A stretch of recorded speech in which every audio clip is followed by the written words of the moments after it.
everybody doing today? It's a beautiful day and it was a lovely weekend. I hope everyone had a good one out there. And thank you so much for tuning in to WDBX 91.1 this morning. You are listening to Talk of the Town. I am your host, Eva Fisher. And before I introduce you to our guests this morning, I'm going to give you just a couple announcements on some things coming up here in Carbondale. So today, on this lovely Monday at 12 p.m., there's going to be this really awesome event happening over at Bucky's Haven. This is the Wooden Dome Pavilion over on Campus Lake at SIU. And it's going to be art at Bucky's Haven. So this artist, Benjamin Lauder from SIU Edwardsville, what's up SIUE? He is the artistic director of the Fuller Dome Center for Spirituality and Sustainability there at SIUE. So he's going to be with us here at SIUC today to unveil the final phase of his art installation at Bucky's Haven. There's also going to be a little grill out going on for this for students and staff. So stop in to see this art installation and get to nerd out with people about Buckminster Fuller. It's going to be a nice little time. And tomorrow evening is the next Carbondale at the Table Dinner and Dialogue series event. This one, the conversation will be led by our city's sustainability coordinator, Lauren Becker. We'll be discussing climate anxiety and grief. And let me tell you, she's a wonderful person to be leading this discussion.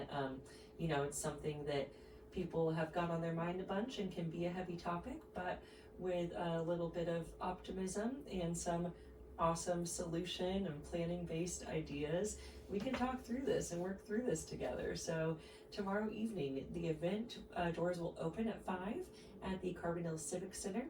Dinner starts around 5:30, and the conversation normally lasts until about 7 or so. So you can visit our event page for this on Facebook.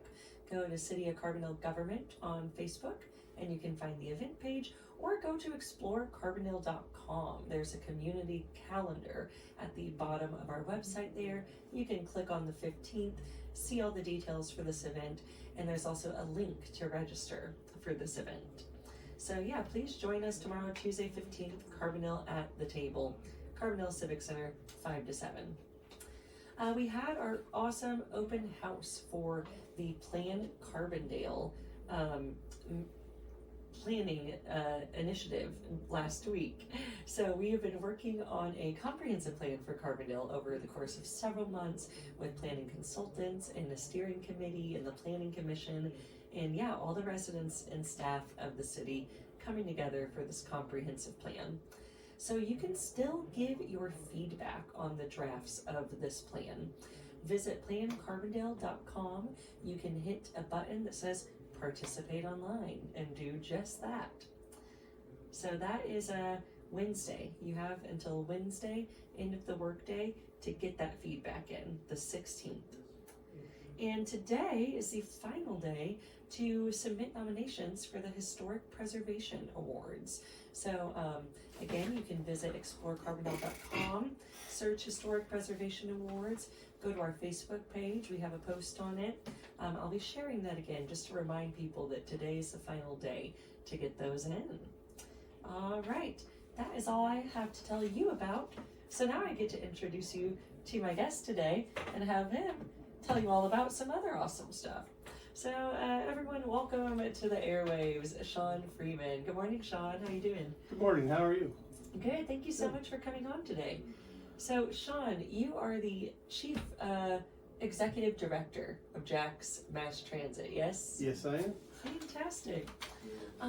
So y'all, today we are talking about JAX Mass Transit, formerly known as Jackson County Mass Transit, yes? That's correct. And you guys have recently had a nice rebrand, so we're going to talk about that today, kind of this transition into this new vision for our mass transit services here in Southern Illinois. And I would love, could you start us out just by maybe giving a little background and insight to how you came into this role with JAX Mass Transit? Absolutely. I spent my first half of my career in juvenile justice after I graduated at SIUC, And I left University of Illinois right in the middle of the COVID pandemic to come to Jackson County Mass Transit District. And when I got there, we're very small. We focus primarily on a few Carbondale residential routes, some paratransit routes, and only we're doing between 50,000 and 60,000 rides a year. And this past calendar year, we did upwards of 220,000 rides. So we've grown tremendously since then. That was 2021 when I first came to JAX Mass Transit. The past 5 years, we've been trying to build our executive leadership the best that we can to try to make our vision actually come to reality. Slowly but surely, we're inching the bar forward in that avenue. A few years ago, in December 2022, we learned that the United States Census Bureau were planning on decertifying the Carbondale urbanized area. And Carbondale and Marion were considered a small urban cluster of a population of 50,000 or more people. So they changed one small rule that actually booted Carbondale out of the small urban cluster. They changed the distance requirement between the cities. There could be a hop city in between Carbondale and Marion that allowed us to use the population cluster as one population. And basically they said, okay, it can no longer be 2.5, it has to put 1.5 miles. And that small technicality has cost our region millions of dollars in federal funds for transportation. And it's just not the loss of federal funds that we suffered. It's the ability to use those federal funds as local match so we can pull down our state dollars from the Downstate Operating Assistance Program and our 5311 dollars. So it made a significant impact into operations. So at one point, I wasn't for sure how Jackson County Mass Transit was actually going to operate. If you cut half our budget, then we're going to lose half the routes, half the people. And then how are we going to continue to actually pay our payroll and pay the operating expenses? So we were faced with this significant challenge. And we were very fortunate that IDOT saw the need for transportation in our region, and they stepped in. They ordered an independent study that looked at transportation, looked at funding structure. It was a year-long study, and out of that was a new partnership between Jackson County Mass Transit and SIUC to provide the Saluki Express. And that filled the gap presented by the loss of the federal funds. It doesn't make us whole, but at least provides stability and allows us to continue to operate trying to achieve our ultimate goal. So that was really important, and without that partnership, I truly don't know where we would be. So we're grateful for that partnership. And then once that kind of formed, we looked at our operations, and every single route that we operated 1 year ago has been shuttered. We are not even close to the district we were before. So with that, we wanted a kind of a rebirth of who we were. And we knew we had alienated the community in the past, and we wanted to fix that. We wanted to show our commitment to the community. And with the executive leadership that we have, we're all from the region. We're all relatively young, and we want to stay here, and we want to build something that's more than just public transportation. We want to be part of the community, and not only be part of it, but be a good steward of the community. So we commissioned a procurement for a rebranding of the district, and that went through several months, and we rebranded it JAX Mass Transit. I really like that because it emphasizes Jackson County, so it has JAX in the name, because that's our primary goal. We want to be the best that we can be in Jackson County for the community. And if you look at our logo, I really like, there's a hidden arrow actually in the logo itself.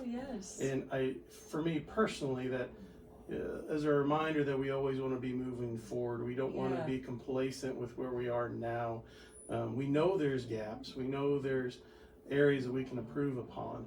And we're trying our best to do that. That's why when we saw this coming down the pike, but at the same time that we lost the federal funding, we went out for a major grant to bring in consultants to look at transportation as a whole in Jackson County and find those gaps that we can possibly fill, we can possibly resolve, and then also to help stabilize us and look for funding that we may be able to pull down, because the more funding we can get, we'll put right back in the community and offer new routes and new availability, and that transportation study started back in August, and they were engaged in the community in October and November. They did an onboard survey of our fixed route system. They did several pop-up events to speak to the community in Murfreesboro. They went to Center, they went to rural Jackson County, they went to Eva, and they're coming back at the end of this month to bring us the results and recommendations, and to get out to the community and engage them once again. So there's a lot going on with the district, and I would say that we're just getting started. Yeah. And there's a long road to move forward with. Oh, it sure is. I like that little accidental pun there. And yes, I'm looking at your shirt now and I see that hidden arrow. How clever. You mentioned the public input sessions, and so more of those coming up at the end of this month. These community conversations on transit. So there's going to be one Tuesday, April 29th at the Sally Logan Public Library in Murfreesboro. Wednesday, April 30th at Southern Illinois University in the Student Center lobby. Wednesday, April 30th, that one was at lunchtime at SIU. Then that evening, they'll have one at Carbondale Public Library. And then Thursday, May 1st at the Carbondale Towers. We will be sharing this information on our City of Carbondale government Facebook page. So follow us there and stay tuned so we can keep you updated on that. I can tell that you really mean it when you say you guys are so community focused and involved, and I think it's awesome to be able to have these community conversations and hear people, hear where those gaps are. You know, you think you might have an idea of where it is, but then kind of fine tune those issues, because it is such a prevalent conversation around here in Southern Illinois about public transportation. So I'm just very excited to see these new developments and where it's headed.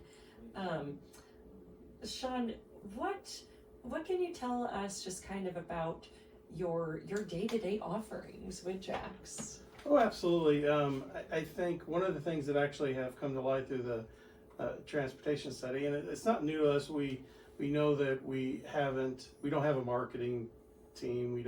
We're a very, very small firm when you compare us to other transit districts. It's literally just me and a handful of others, our CFO, our operations team, and our chief safety officer. So we know that outreach is important. So a lot of people don't know our services. So, and we have quite a few. We have a fixed route service, which is basically the Saluki Express, what everyone's come to know and love. It's a cornerstone to Carbondale. I remember those big buses when I was in school at SIU. And we have 5 routes that are basically make up our fixed route system. And we rebranded those as well with the help of SIU, capitalizing on the Little Egypt theme of Southern Illinois. So the Saluki and the Nile routes, and those cater to the SIU campus. It's important to know that all our routes are available to the public. You don't have to be a student to ride our routes. You can be part of the community, or you can be visiting. All our routes are open to everybody. And then we have the Pyramid and the Sahara routes. Those are a little bit longer routes. Those go to the shopping districts, Kroger, Walmart, Harbor Freight, those areas. Those are all covered by the Pyramid and Sahara. They're a little bit longer routes. And then there's the Big Muddy route. Right now we're using the Big Muddy as an intercity connector. So if you need to go to Murfreesboro, the fixed route, Big Muddy route is the way to go. That'll stop at the health department, the courthouse, stops at the food pantry in Murfreesboro, and gets folks to the Murfreesboro area. Awesome. And it's only $2 a trip, and we discount it for seniors, veterans, students, $1 per trip. So it's one of the lowest fares around the region. And then we have paratransit. We call it our ADA paratransit system. We have a Murfreesboro service area and a Carbondale service area. And basically any time that the fixed routes are running, the ADA paratransit routes are running as well. And those are for individuals who, because of a disability or some other mobility factor, can't make it to our fixed route stops. One of the things we wanted to make sure that we did when we lost our funding is we wanted to make sure that we had funding set aside for those who need the service, need to go to dialysis, need medical appointments, make sure that they had that service available to them. So we do have an ADA application. I promise it's easy to fill out. We even have a nice young man, Rich Jones, who will actually walk anybody through it, do a face-to-face interview, train them how to use our system.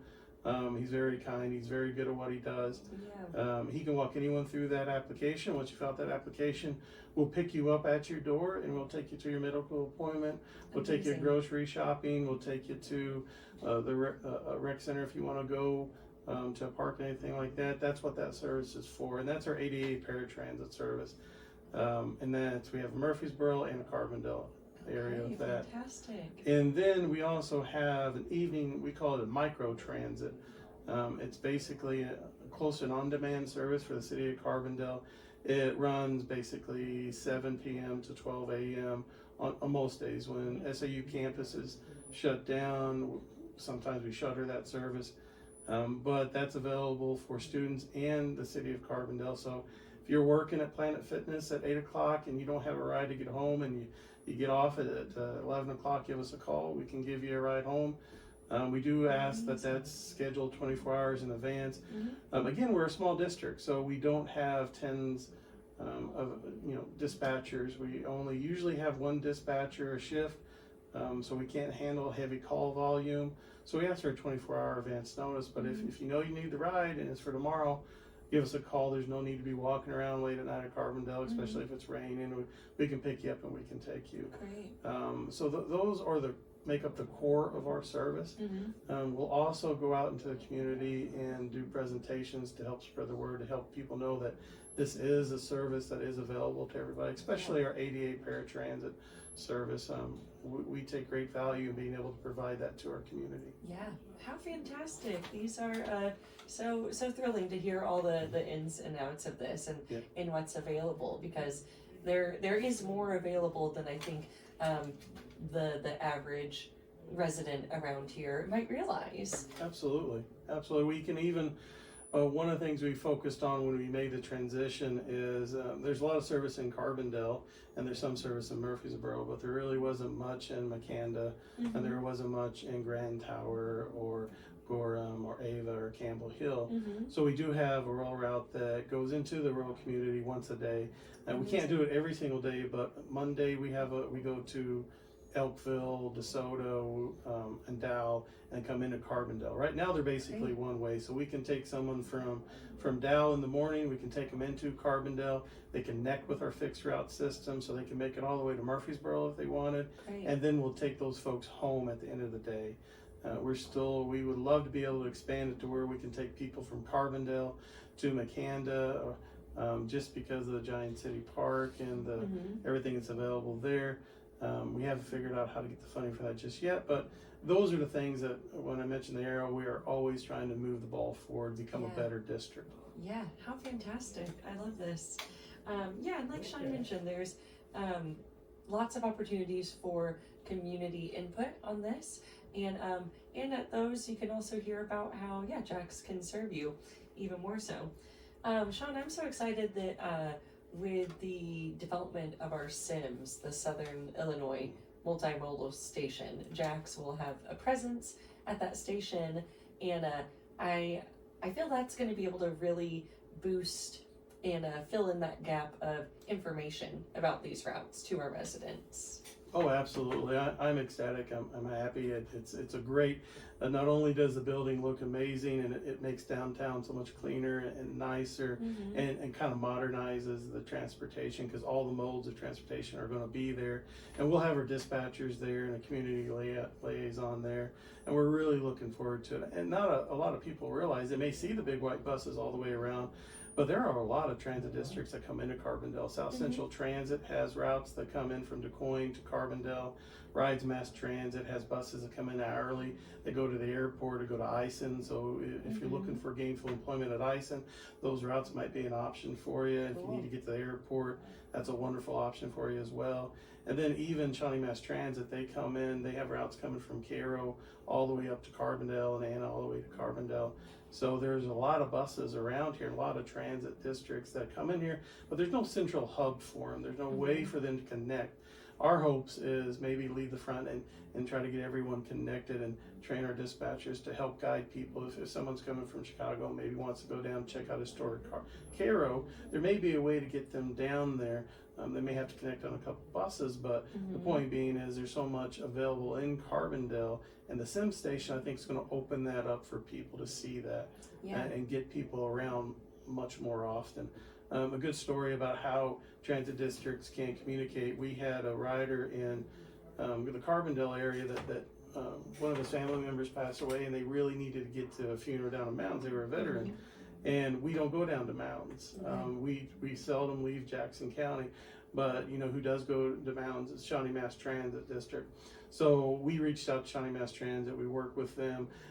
We got the client to them. The client was picked up by Shawnee Mass, took him down to the cemetery for the funeral service, and brought him back up. And that's just wonderful. And I believe all the transit districts, from Rides to South Central to Shawnee and JAX, care about the community, and they want to help when we can help. The important thing is to clearly communicate what we can do and what we can't do. So that's a small situation that I think we'll see more of once the Sims actually is part of the community. And kudos for Carbondale for putting forth the perseverance to make that happen. It's been a long road to get there. For sure. Yeah, we're almost to the end of that one. How wonderful. I was thinking about, as I was getting ready for the show today, how I used to ride the bus so much when I lived in Chicago. It just was a no-brainer. And I don't ride the bus often here.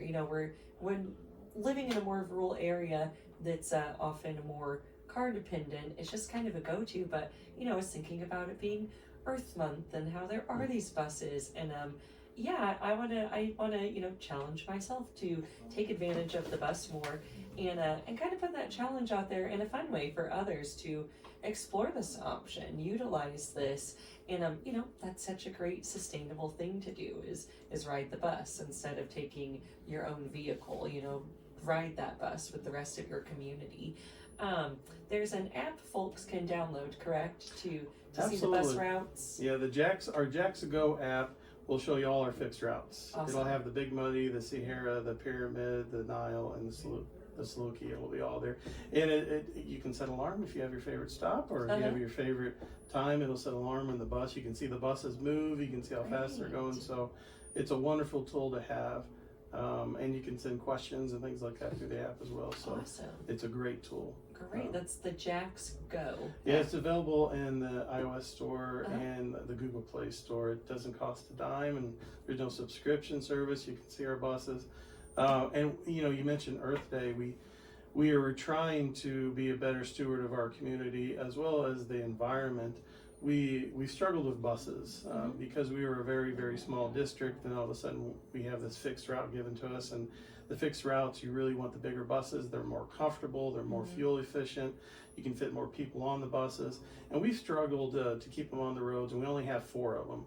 And if we have 5 routes, so not every route can have those. And those buses are extremely temperamental. They'll go down at the drop of a hat. You sneeze on the bus, you break the brakes.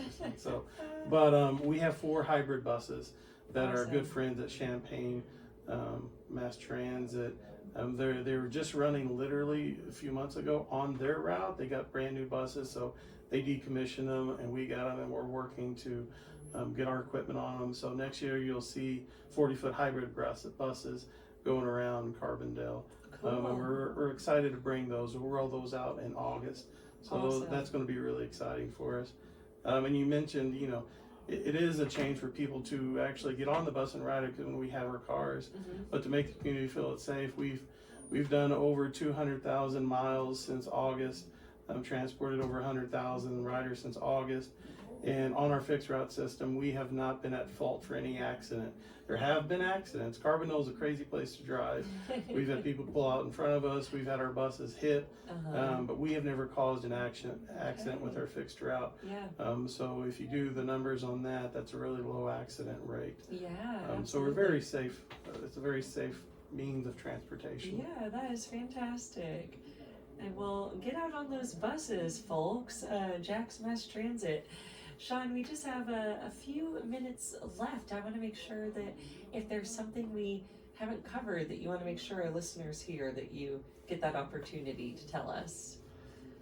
Just know that we're trying to do the best that we can, and we're trying to improve the services. The transportation study has some improvements and recommendations that could make the service much better. So I hope everyone who can make it to one of those meetings takes the time to go there and have their voices be heard, because it's not necessarily about what I want to see for the district, it's what the community wants. We're here to serve the community. The community may not want the same routes that I want, so it's important to get out there and then just educate yourself on the system. We have our website and our social media.